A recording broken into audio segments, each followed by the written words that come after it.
तू साफू के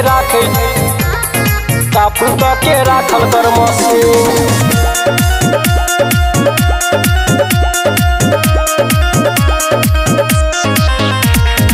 Music by Raju Babu।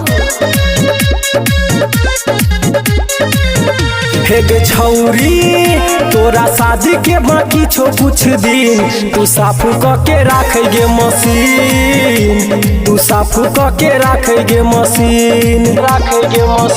हे गे चढ़तो तो हर साई राती दिन, तू साफू के राखे गे मशीन। तू साफू के राखे गे मशीन। हे गे छौरी तोरा शादी के बाकी छो कुछ दिन, तू साफू के राखे गे मशीन। तू साफू के राखल कर मशीन। बुझली गे? तू साफू के राखल कर मशीन।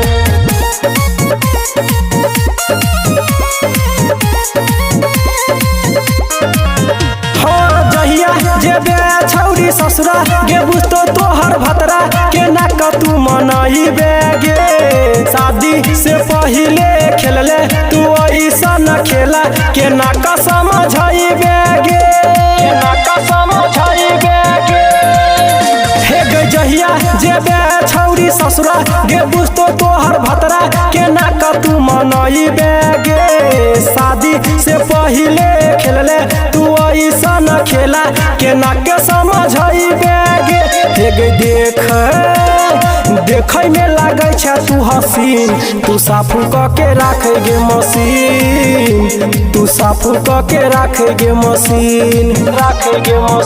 हे गे छौरी तोरा शादी के बाकी छो कुछ दिन, तू साफू के राखे गे मशीन। तू साफू के राखल कर मशीन।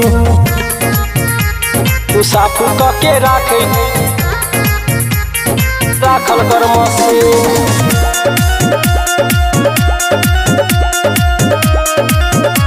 तू साफू के राखल कर मशीन।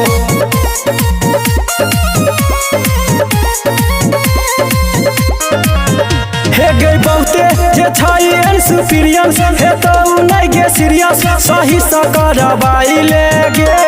सुनील सुमन रितेश गे दई छौ चांस, फाइनल करवाई ले गे।